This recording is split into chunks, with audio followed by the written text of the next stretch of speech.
الله أكبر كبيرا والحمد لله كثيرا وسبحان الله بكرة وأصيلا لا إله إلا الله وحده صدق وعده ونصر عبده وأعز جنده وهزم الأحزاب وحده لا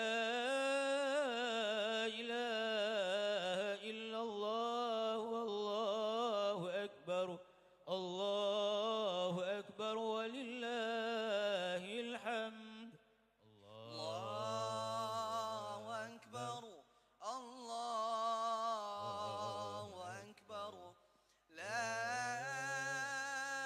إله إلا الله والله أكبر الله أكبر ولله الحمد.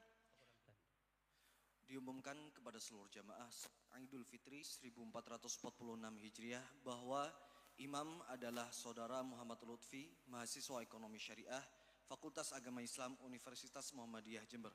Sedangkan khotib adalah Dr. Andus Haji Abdul Salam, SHMH dari PDM Kabupaten Bondowoso.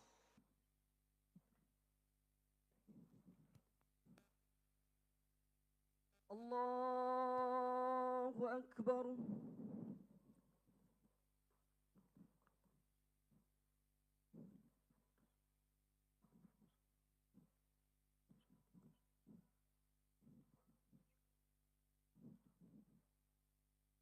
Allahu Akbar.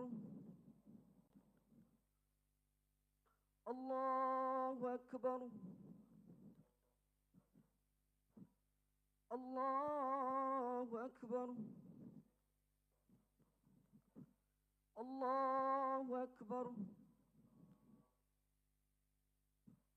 Allahu Akbar.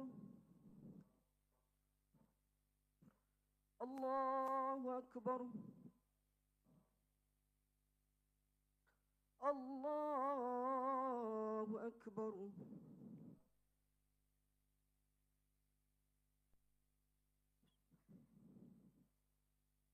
Alhamdulillahi Rabbil Alamin Ar-Rahmanir Rahim Maliki Yawmiddin Iyyaka na'budu wa iyyaka nasta'in Ihdina as-siratal mustaqim Siratal ladzina an'amta 'alaihim ghairil maghdubi 'alaihim waladdallin. Amin.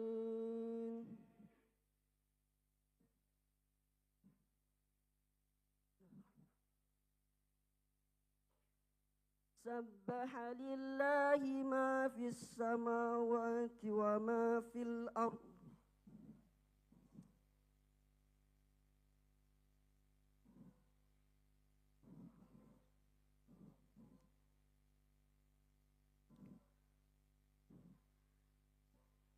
هل أتاك حديث الغاشية وجوه يومئذ خاشعة عاملة ناصبة تصلى نارا حامية تسقى من عين آنية ليس لهم طعام إلا من ضريع لا يسمن ولا يغني من جوع وجوه يومئذ ناعمة لسعيها راضية في جنة عالية لا تسمع فيها لاغية فيها عين جارية فيها سرر مرفوعة وأكواب موضوعة ونمارق مصفوفة وزرابي مبثوثة أفلا ينظرون إلى الإبل كيف خلقت وإلى السماء كيف رفعت وإلى الجبال كيف نصبت وإلى الأرض كيف سطحت فذكر إنما أنت مذكر لست عليهم بمسيطر إلا من تولى وكفر فيعذبه الله العذاب الأكبر إن إلينا إيابهم ثم إن علينا حسابهم الله أكبر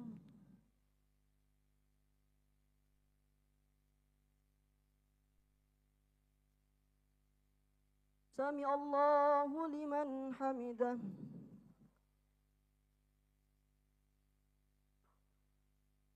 الله أكبر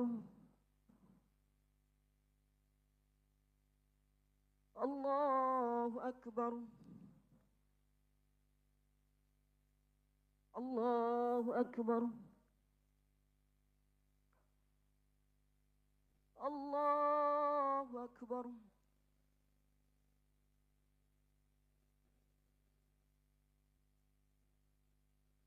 السلام عليكم ورحمة الله وبركاته السلام عليكم ورحمة الله وبركاته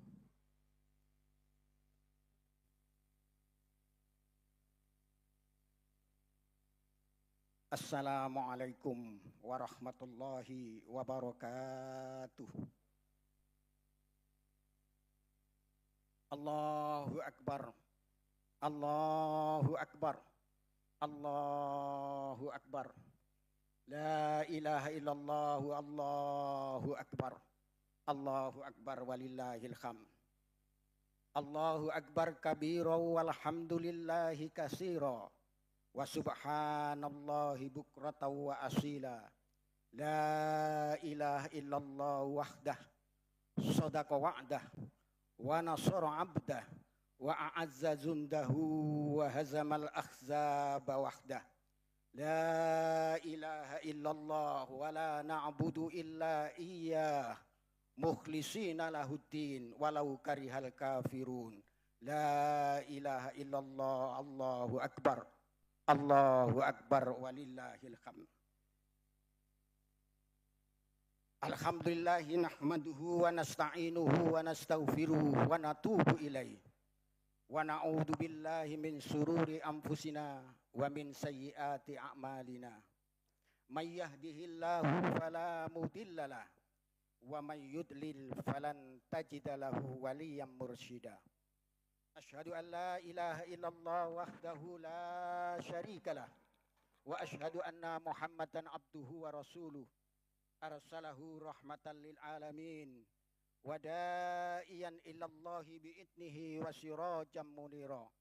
Allahumma salli wa sallim wa barik ala hadan nabil karim wa ala alihi wa sahbihi wa tabi'in al mujahidin at-tahirin. Amma ba'd, fa ya ibadallah usikum wa iyaya bitaqwallah wa qad fazal muttaqun. Qala Allah Ta'ala fi kitabil karim wa huwa asdaqul qailin. A'udzu billahi minasy syaithanir rajim.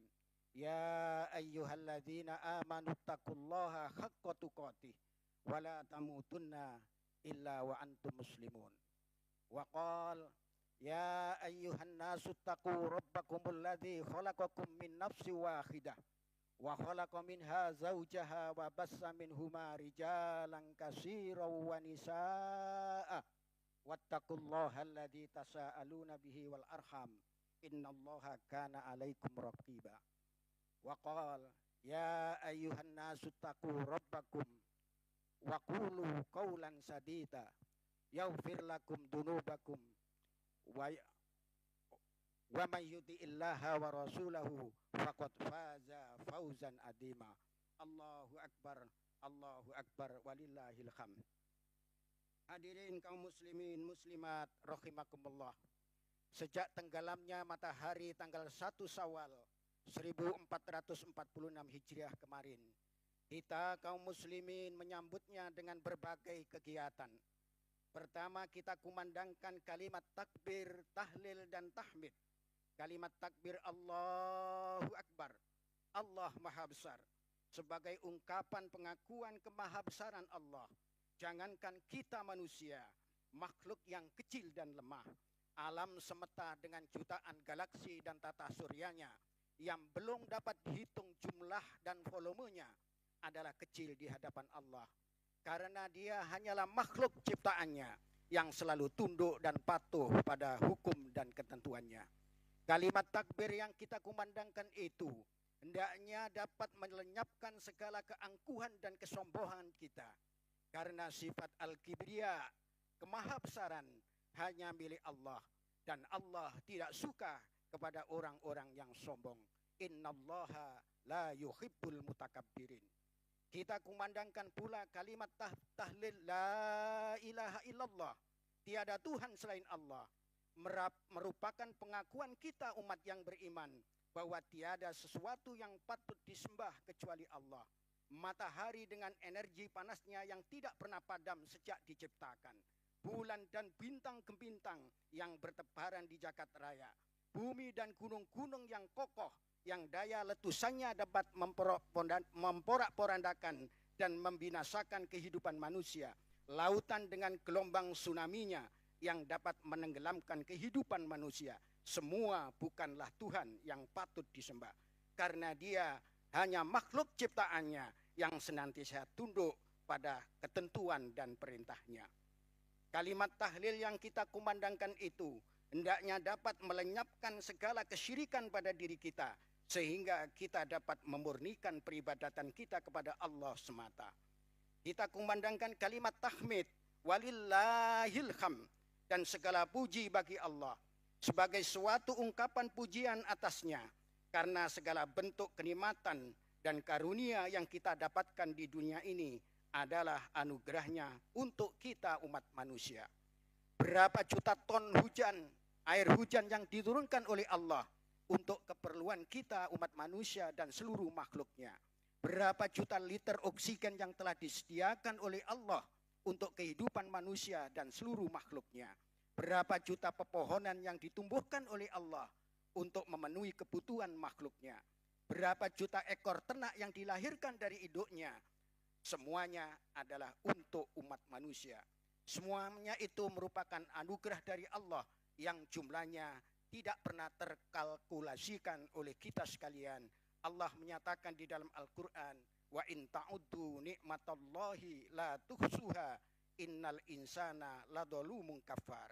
Jika kamu hendak menghitung nikmat Allah, niscaya tak akan mampu. Sesungguhnya manusia sangat zalim dan selalu mengkufuri nikmat Allah. Allahu Akbar, Allahu Akbar, walillahil hamd. Kegiatan yang kedua, kita kaum muslimin ada kesiapan untuk menyisihkan sebagian dari rezeki kita sebagai sedekah, untuk kita berikan kepada saudara-saudara kita yang tidak beruntung seperti kita.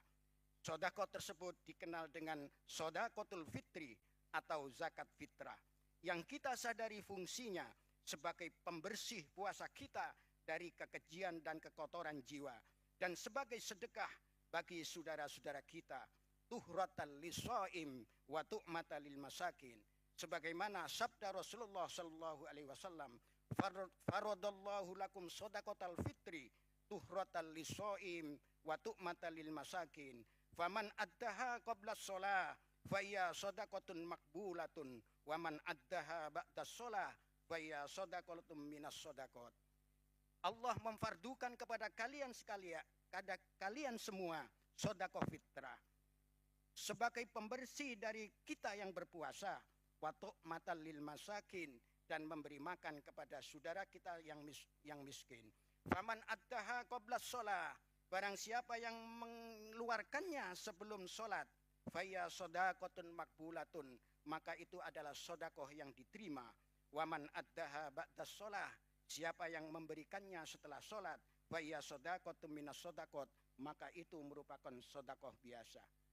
Jamaah kaum muslimin, kegiatan ketiga pagi hari ini kita kaum muslimin mendatangi tempat-tempat lapang, atau sebagian dari saudara-saudara kita mendatangi masjid-masjid untuk menunaikan sholat 2 rakaat, sholat Idul Fitri. Sebuah sholat yang di dalam ajaran agama dikenal dengan sholat sunnah muakkadah, sholat sunat yang sangat ditekankan pelaksanaannya. Siapapun dia, laki-laki atau perempuan, tua atau muda, bahkan wanita yang sedang datang kain kotor, dikehendaki untuk mendatangi musola-musola di mana dilaksanakan sholat ini. Bahkan dalam suatu riwayat disebutkan, ada seorang sahabat yang miskin mengadukan halnya kepada Rasulullah. Ya Rasulullah, kami orang miskin, kami tidak punya baju untuk mendatangi sholat id bersamamu di musolahmu.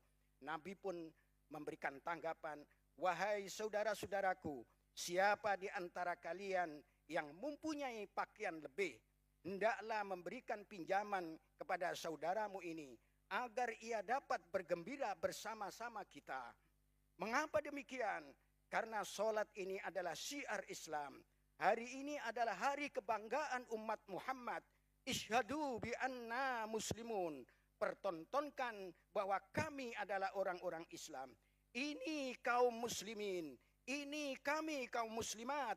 Umat yang beriman dan bertakwa kepada Allah. Sebagai hasil didikan Ramadan.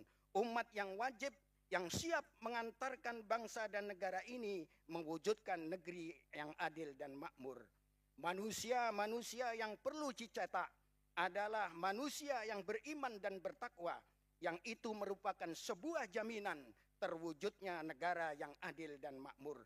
Saya kira jamaah sekalian hafal firman Allah di dalam surat Al-A'raf ayat 96. A'udzubillahi minasyaitonirrajim.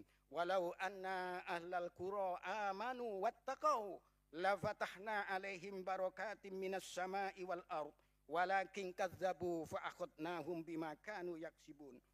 Andaikan penduduk sebuah negeri, andaikan penduduk sebuah bangsa terdiri dari manusia-manusia yang beriman dan bertakwa kepada Allah, la fatahna alaihim barakatim minas sama', niscaya akan kami bukakan rahmat dari langit dan dari bumi. Walakin kadzabu, tetapi mereka mendustakannya. Fa akhadnahum bima kanu yaksibun, sehingga aku timpakan siksa balasan setimpal dari perbuatan yang mereka kerjakan. Ingat jamaah sekalian, ini adalah firman Allah, zat yang tidak pernah berbohong dengan firman-Nya. Maka jika kita semua mendambakan negeri ini sebuah negeri yang adil dan makmur, maka dambakan pula terwujudnya manusia-manusia yang beriman dan bertakwa.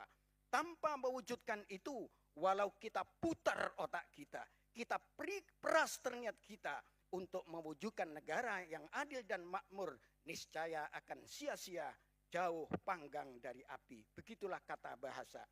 Disinilah Islam menunjukkan jalan ketuhanan atau thariqah ilahiyah kepada umat manusia dalam mewujudkan kehidupannya yang sejahtera. Namun manusia sering terjebak dalam pandangan dan kehidupannya yang serba materialistis dan serba matematis. Jamaah sekalian, dari sekian banyak karakteristik manusia yang muttaqin yang disebut oleh Allah dalam Al-Quran, salah satunya adalah sifat adil. Inilah tema yang perlu kita bicarakan pada khutbah kali ini. Hal ini sebagaimana Allah firmankan dalam surat Al-Maidah ayat 8. Ya ayyuhalladzina amanu kunu qawwamina lillahi syuhada'a bil qist wa la yajrimannakum sana'anu qaumin ala alla ta'dilu i'dilu huwa aqrabu littaqwa wattaqullah innallaha khabirum bima ta'malun. Hai orang-orang yang beriman, jadilah kalian sebagai saksi yang adil karena Allah. Dan janganlah kebencianmu terhadap satu golongan menjadikan kalian tidak berlaku adil. Berbuat adillah, karena adil itu dekat pada ketakwaan. dan takutlah kepada Allah. Sesungguhnya Allah mengetahui atas segala yang kamu kerjakan. Jamaah sekalian, adil adalah sebuah kalimat yang mudah untuk dilidahkan, tetapi sulit untuk dijalankan. Apalagi keadilan harus dijalankan dan ditegakkan terhadap semua orang, termasuk kepada diri sendiri, kepada kedua orang tua, maupun kepada keluarga dekat. Allah firmankan di dalam surat An-Nisa ayat 135, Ya ayyuhalladzina amanu kunu qawwamina bil qisti syuhada'a lillah walau ala anfusikum awil walidaini wal aqrabin. Hai orang-orang yang beriman, jadilah kalian sebagai saksi yang adil karena Allah, walau itu akan merugikan dirimu sendiri, merugikan ayah dan ibumu, dan merugikan keluarga dekatmu. Allahu Akbar, Allahu Akbar, Allahu Akbar, walillahil hamd. Ayat ini memerintahkan kepada kita orang yang beriman bahwa keadilan harus diberlakukan kepada diri sendiri, kepada kedua orang tua, dan kepada keluarga. Jamaah sekalian, bagaimana Rasulullah Shallallahu Alaihi Wasallam mengajarkan keteladanan dalam menegakkan keadilan di tengah masyarakat. Dalam sebuah riwayat dikisahkan bahwa seorang wanita dari Bani Makhzum yang masih ada hubungan keluarga dengan Rasulullah dari Banu Hashim melakukan pencurian. Karena yang melakukan pencurian ini adalah orang dari golongan terpandang atau kaum elit, maka kaumnya mengadakan rapat dan bersepakat untuk membebaskan wanita tersebut dari jerat hukum. Dalam rapat diputuskan, sahabat Usamah bin Zaid, seorang sahabat yang muda dan sangat dekat dan disayangi oleh Nabi, agar menghadap Rasulullah untuk mendapatkan pembebasan.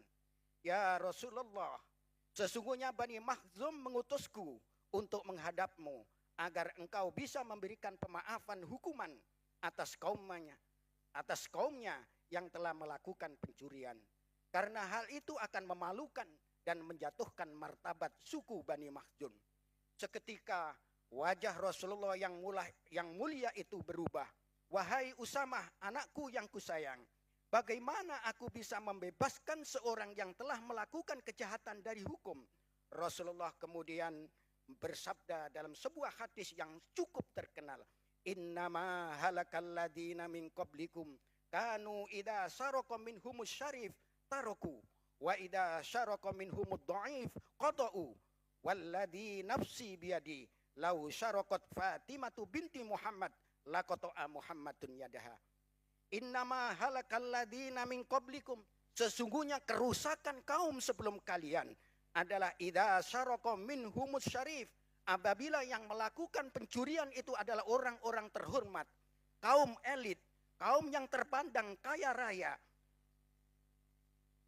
Hum taraku, mereka akan tinggalkan hukuman. Wa idza syaraka minhumud dhaif, apabila yang melakukan pencurian itu adalah kaum yang lemah, kaum miskin, kaum yang tidak mempunyai kedudukan, qata'u, mereka tegakkan khat, potong tangan. Walladzi nafsi biyadi, demi zat yang tanganku berada, yang jiwaku ada dalam tangannya, lau syarakat Fatimatu binti Muhammad, andaikan Fatimah putri dari Muhammad melakukan pencurian, laqata'a Muhammadun yadaha, niscaya Muhammad sendiri yang akan memotong tangannya. Allahu Akbar, Allahu Akbar, walillahil hamd. Tegakkan keadilan kepada siapa yang salah. Jika tidak, itulah biang penyebab kerusakan dan kehancuran sebuah bangsa dan negara. Dalam menegakkan hukum, jangan sampai melahirkan istilah di tengah masyarakat, hukum hanya tajam ke bawah, tumpul ke atas. Penegakan hukum berdasarkan pesanan. Ada lagi istilah yang juga sering kita dengar dan viral, penegakan hukum yang tebang pilih, yang mencerminkan sikap keperpihakan dan ketidakadilan. Karena perlakuan yang tidak adil akan melahirkan dendam dan perpecahan dan sakit hati antar warga bangsa. Janganlah ada kehidupan bersama anak bangsa ini suatu keadaan bagaimana digambarkan dalam syair Umar Khayyam pencuri kembang di taman dipenjarakan, sementara pencuri berlian di istana dibiarkan berkeliaran. Jamaah sekalian, bagaimana perilaku adil ini dijalankan oleh para sahabat, generasi terbaik pertama dari didikan Rasulullah Shallallahu Alaihi Wasallam. Dapat kita mengambil pelajaran dari seorang sahabat terkenal bernama Umar bin Khattab. Di saat Umar menjadi pimpinan Amirul Mukminin atau kepala negara pengganti Khalifah Abu Bakar, beliau terkenal keadilan, kejujuran, dan ketegasannya dalam memimpin pemerintahan. Dalam suatu peristiwa di saat Khalifah ini tengah berkhutbah Jum'ah, diinterupsi oleh salah seorang sahabat, "Wahai Amirul Mukminin, stop dulu khutbahmu, jangan kau lanjutkan khutbahmu sebelum kau dapat menjelaskan kepada kami tentang baju yang kau kenakan itu. Bagaimana Anda bisa memakai kain baju yang begitu longgar untuk tubuhmu, sedangkan bagian kami dari Baitul Mal yang sama tidak cukup untuk membungkus badanku yang kurus ini?" Umar pun menjawab, "Siapakah di antara kalian yang bisa bersaksi tentang bajuku ini? Atau di manakah putraku Abdullah bin Umar? Adakah Abdullah bin Umar di tengah-tengah kalian?" Maka berdirilah jamaah sekalian Abdullah bin Umar yang berdiri di tengah-tengah kaum muslimin dan bersaksi, "Wahai kaum muslimin, Umar bin Khattab pemimpin kalian memakai baju yang begitu longgar itu karena kain bajuku bagiannya yang dari Baitul Mal aku berikan pula kepada ayahku. Aku iba kepada ayahku Amirul Mukminin karena kain bagiannya dari Baitul Mal juga tidak cukup membungkus badannya." Allahu Akbar. Subhanallah. Seorang presiden kaum muslimin mendapatkan kain dan jatah yang sama, beras yang sama, tunjangan yang sama, bahkan perlakuan yang sama dengan rakyat biasa. Lantas bagaimana sikap sahabat dari yang interupsi tadi?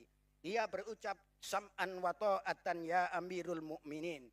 Kami siap mendengarkan dan mentaati perintahmu wahai Amirul Mukminin. Lanjutkan apa yang akan kau perintahkan kepada kami kaum muslimin. Allahu Akbar, Allahu Akbar walillahil hamd. Jamaah sekalian, di zaman kepemimpinan Umar ini terdapat sebuah riwayat. Ada seekor unta milik Baitul Mal lepas dari kandangnya. Sebagai seorang khalifah, beliau sendiri yang kejar unta itu. Seorang sahabat bertanya, "Khalifah, kenapa Anda terus repot mengejar sendiri unta yang lari itu? Kenapa tidak kau perintahkan saja kepada bawahanmu?" Umar pun menjawab, "Demi Allah, andaikan unta ini lari ke negeri Yaman, maka Umar sendiri yang akan mengejarnya. Karena orang lain tak akan dapat membebaskan Umar dalam pertanggungan jawabnya ke hadirat Allah Subhanahu wa Ta'ala." Jamaah sekalian, khalifah yang satu ini di akhir kekuasaannya saat negara perlu suksesi kepemimpinan menjelang Umar bin Khattab wafat, beliau di atas pembaringan dalam kondisi luka parah karena tertikam pisau beracun. Bertanyalah sahabat Mughirah bin Syu'bah, "Wahai Umar, orang-orang berkata bahwa putramu Abdullah bin Umar layak mengganti kedudukanmu. Apakah engkau tidak ingin mengangkat Abdullah putramu sebagai khalifah?" Umar pun menjawab, "Aku tidak akan mengangkat keluargaku sebagai khalifah. Cukup Umar saja yang menerima amanat ini. Aku haramkan bagi mereka memegang jabatan ini." Maka untuk pengganti kepemimpinan umat Islam, Umar menunjuk 6 orang sahabat senior dipandang layak dan cakap memimpin kaum muslimin, yaitu Utsman bin Affan, Ali bin Abi Thalib, Sa'ad bin Abi Waqqas, Tolha bin Ubaidillah, dan Zubair bin Awam. Walaupun ada lagi orang yang juga layak dan patut, yaitu Abdurrahman bin Auf, Umar tidak menunjuknya karena ia masih keponakan Umar bin Khattab. Lantas kaum muslimin berpendapat agar ada perwakilan dari keluarga Umar yang menjadi formatur, yaitu Abdullah bin Umar. Karena desakan yang kuat dari kaum muslimin, akhirnya Umar menyetujui Abdullah bin Umar duduk sebagai anggota formatur, tetapi dengan syarat dia hanya punya hak suara, hanya berhak memilih dan tidak berhak dipilih. Allahu Akbar. Demikianlah sikap kenegarawanan sejati jauh sekali dari sikap asobiyah atau istilah yang sekarang lagi populer, politik dinasti, yang kini sangat viral menjadi pembicaraan umum. Allahu Akbar, Allahu Akbar, walillahil hamd. Akhirnya berdasarkan putusan formatur disepakati pengganti Umar adalah Utsman bin Affan, salah seorang sahabat yang banyak prestasinya di dalam Islam, besar pengorbanan dan perjuangannya untuk Islam. Allahu Akbar, Allahu Akbar, walillahil hamd. Selama 10 tahun 6 bulan, Amirul Mukminin Umar bin Khattab yang bijak itu menjadi khalifah, nyaris tidak ada gejolak massa, tidak ada demo, tidak ada orang yang bersengketa di hadapan peradilannya, karena rakyat malu dan kalau diketahui oleh khalifah bahwa dirinya telah berbuat dolim dan mencurangi sesama. Allahu Akbar, Allahu Akbar, walillahil hamd. Jamaah sekalian, dalam catatan tarikh kita juga terkesima dengan keadilan dan kesederhanaan dan kejujuran serta kebijakan tokoh-tokoh Islam generasi pertama dari kalangan tabi'in, yaitu Umar bin Abdul Aziz yang masih cicit dari Umar bin Khattab radhiyallahu an, sehingga beliau sering disebut sebagai Umar II. Khalifah yang satu ini adalah anak seorang bangsawan, semula terkenal sosok yang suka bersolek, menggunakan pakaian yang bagus dan mahal. Tetapi begitu ditunjuk menjadi khalifah, semua kekayaan pribadinya diserahkan kepada Baitul Mal sebagai kas negara, untuk dia memulai hidupnya dalam keadaan sederhana sebagaimana kehidupan rakyat biasa. Semua fasilitas kemewahan, istana, kendaraan dinas, pengawalan keamanan yang biasa diterima sebagai seorang khalifah dihapuskan untuk efisiensi dan penghematan anggaran belanja negara. Semua fasilitas yang berkaitan dengan pribadi khalifah tidak berlaku baginya. Berkah kesederhanaannya, Allah memberkahi dan meridhoi kepemimpinannya. Beliau sangat dicintai dan dipatuhi oleh rakyatnya, sehingga mampu mewujudkan negeri yang berpusat di kota Baghdad saat itu menjadi negara yang adil dan makmur. Dikisahkan Amirul Mukminin yang satu ini suatu saat terlambat untuk mengimami sholat Jum'ah. Kaum muslimin sudah lama menunggu untuk mendengarkan khutbahnya. Begitu datang, ditanya oleh takmir masjid, kenapa khalifah terlambat datang? Kami sudah lama menunggu. Khalifah pun menjawab, aku terlambat karena menunggu keringnya bajuku, karena bajuku yang layak pakai hanya satu ini. Sikap pemimpin yang demikianlah yang menjadikan seluruh rakyatnya hormat dan terharu. Seorang kepala negara dengan segala kekuasaannya tentu bisa menggunakan dana dari Baitul Mal atau dana taktis seperti yang kita lihat pada sekarang ini untuk membeli segala atribut dan kelengkapan penampilannya. Tetapi beliau lebih memilih hidup sederhana dan bersahaja. Allahu Akbar, Allahu Akbar, walillahil hamd. Jamaah sekalian, rakyat mana yang akan sakit hati terhadap pemimpinnya yang berpenampilan demikian? Kesederhanaan yang beliau tampilkan bukan sekedar pencitraan untuk mengambil hati rakyat, tapi ikhlas dari lubuk hati yang sangat dalam. Subhanallah, hanya dalam tempo 2 tahun, Umar bin Abdul Aziz memimpin dinasti Amawiyah, mampu menjadikan Baghdad menjadi negara yang adil dan makmur.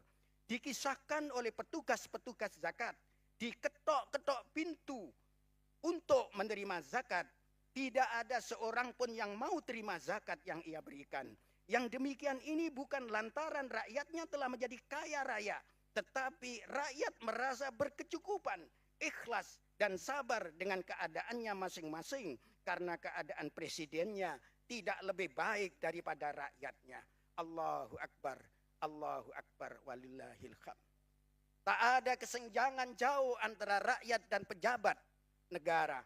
Itulah yang melahirkan ketentraman, kedamaian, dan Allah pun memberikan keberkahan dan kecukupan. Dalam catatan tarikh, saat khalifah yang dicintai rakyat ini wafat, ia tidak meninggalkan kekayaan harta untuk anak-anaknya. Saat ditanya sahabat, apa wasiat yang engkau tinggalkan untuk anak-anakmu? Khalifah yang adil ini pun menjawab, aku tidak memiliki apa-apa. Jika anakku orang yang soleh dan takwa kepada Allah, Allah yang akan mengurusnya. Karena perbekalan yang baik adalah takwa sebaik-baik perbekalan. Anak presiden cukup dibekali dengan ketakwaan oleh ayahnya. Jamaah sekalian, saat dilantik menjadi khalifah, Umar bin Abdul Aziz berbadan gemuk ketika mengakhiri jabatannya menjadi kurus.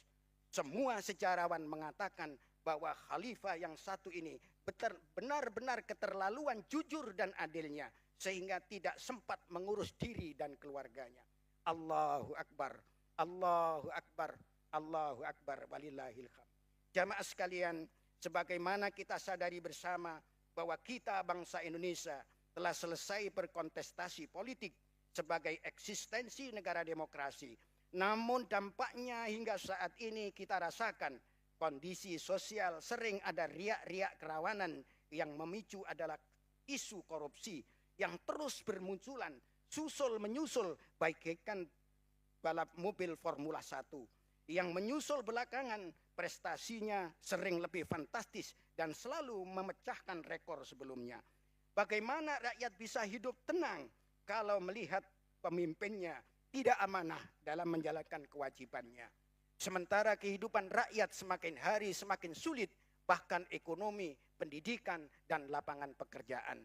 Bagaimana mereka harus bersabar setelah mereka merasakan ketimpangan dan kesenjangan yang begitu mencolok antara kehidupan rakyat dengan kemewahan yang selalu ditampilkan oleh para pemimpin bangsa. Penyakit yang cukup kronis dari bangsa kita hari ini adalah budaya pamer kekayaan dan sikap hedonisme di tengah-tengah kemiskinan dan kesengsaraan hidup rakyat. Keadaan yang demikianlah yang melahirkan kecemburuan sosial yang memantik kegaduhan dan kericuan. Hentikan perilaku korup, hentikan penyalahgunaan kekuasaan, hentikan tindakan semena-mena terhadap rakyat. Niscaya rakyat akan mencintamu, wahai para pemimpin. Allahu Akbar, Allahu Akbar, walillahil hamd.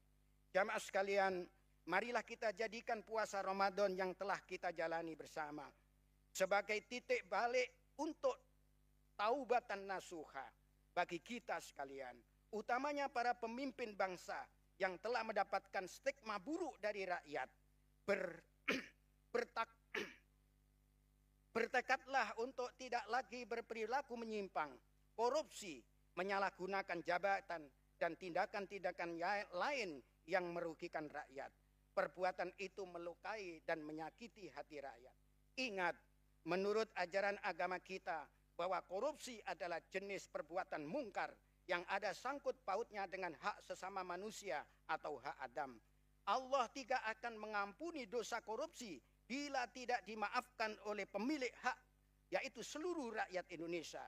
Dosa korupsi tidak akan terhapus dengan sholat kita, tidak akan terhapus dengan puasa kita, tidak akan terhapus dengan istighfar kita. Dosa korupsi tidak terhapus dengan ibadah haji dan umroh kita. Dosa korupsi hanya bisa dihapuskan dengan mendapatkan maaf dari seluruh rakyat yang dirugikan dan harus mengembalikan seluruh kekayaan yang dikorupsinya kepada seluruh rakyat Indonesia. Jika minta maaf dan mengembalikan, jika tidak minta maaf dan tidak mengembalikan, maka siap-siaplah menjadi orang yang muflisun di akhirat nanti. Siapakah orang yang muflis itu? Yaitu orang-orang yang datang di akhirat dengan membawa pahala sholat, pahala puasa, pahala haji, dan seluruh pahala ibadah lainnya. Namun dia juga membawa dosa-dosa kedaliman yang ia lakukan pada orang lain. Semakin banyak kedaliman yang diperbuat, habislah pahalanya. Bahkan dosa orang yang didolimi akan ditransfer, ditimpahkan kepada pelaku korupsi. Itulah orang yang disebut manusia yang muflis di akhirat. Jamaah sekalian, kita telah mendapatkan pelajaran yang sangat berharga dari Ramadan. Ramadan telah mengajarkan kebersamaan. Banyak acara yang semula bisa kita laksanakan secara sendiri-sendiri, tetapi di bulan ini kita laksanakan bersama. Sehingga ada buka bersama, taraweh bersama, mengaji bersama, Bahkan di kampung-kampung, anak-anak remaja masjid menabuh kentongan bersama untuk membangunkan ibu-ibu agar mempersiapkan makan sahur untuk keluarga. Tradisi ini sangat efektif membangkitkan kebersamaan demi menjaga ikatan kebangsaan. Kalau ini terus kita pupuk, tentu akan melahirkan kesadaran tinggi untuk membentuk konsensus sosial. Sehingga segala keruwetan hidup dapat kita selesaikan bersama. Salat Idul Fitri yang kita lakukan di pagi hari ini sesungguhnya adalah puncak dialektika ritual sekaligus sosial, di mana semua umat Islam berbondong-bondong menuju suatu tempat, saling berjumpa, bersalam-salaman, bahkan beranjang sana, bersilaturahim, sehingga kita merasa dapat melepas baju primordialisme dan betul-betul menemukan kedamaian.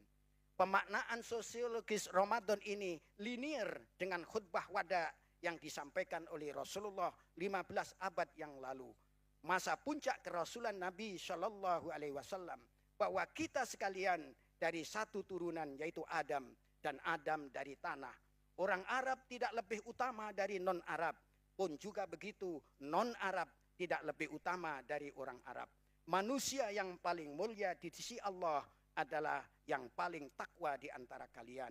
Maka paradigma takwa, peneguhan iman dalam puasa ini layaknya berorientasi pada semangat untuk memperkuat kohesi kebangsaan. Nilai kepedulian dan solidaritas di rumah, di kantor, yang mulai tumpul akibat kegaduhan politik dan perilaku koruptif yang dilakukan oleh sebagian kecil anak bangsa pasca Ramadan ini diharapkan bisa tajam dan solid kembali. Sebagai warga bangsa yang mafhum makna puasa Ramadan akan dijadikan sebagai pendorong untuk berbuat baik kepada sesama. Khairun nas anfa'uhum linnas. Sebaik-baik manusia adalah orang yang sangat bermanfaat kepada sesama manusia. Allahu Akbar, Allahu Akbar, walillahil hamd. Jamaah sekalian, agama itu kata Nabi bagaikan pohon kurma. Ada akar yang menghujam ke tanah, ada batang yang berdiri tegak dan kokoh, dan ada buah yang bermanfaat untuk semua manusia. Akar pohon adalah iman yang tidak terlihat orang lain. Iman itu urusan diri pribadi dengan Rabb-nya. Orang lain tidak dapat merasakan manfaatnya. Batang pohon adalah ibarat ibadah, lurus tegak ke atas. Juga demikian ibadah, seorang tidak akan dapat dirasakan manfaatnya oleh orang lain. Yang dibutuhkan orang banyak dari sebuah pohon adalah buahnya. Buah itulah akhlak, identik dengan amal sosial yang bisa kita rasakan dan dinikmati oleh banyak orang. Sehingga Nabi pun menyatakan khairun nas anfa'uhum linnas. Jamaah sekalian, negara kita sangat memperhatikan norma agama. Siapapun kita dalam menyikapi fenomena sosial yang nyaman atau tidak nyaman, harus selalu kita kembalikan kepada norma agama. Maka pada akhir khutbah ini saya ingin sampaikan kata-kata Al-Amiri, salah seorang filosof terkenal berkebangsaan Mesir, yang kata-katanya sering dikutip orang melebihi ketenaran kata-kata Voltaire, seorang filosof berkebangsaan Jerman. Al-Amiri mengatakan, ad-dinu ma'al mulki yakwa, wal mulku ma'ad-dini yabko, idha qawiyal mulku do'ufas syaiton. Agama bersama kekuasaan akan menjadi kuat. Kekuasaan yang berdampingan dengan agama akan menjadi kekal. Bila mana pemerintah kuat, maka lemahlah syaitan. Pada akhir khutbah ini, marilah kita sekalian menundukkan wajah kita yang banyak dosa untuk memohon ampun dan memohon dapat bimbingan dalam hidup kita. Allahumma taqabbal minna innaka antas samiul alim wa tub alaina innaka antat tawwabur rahim.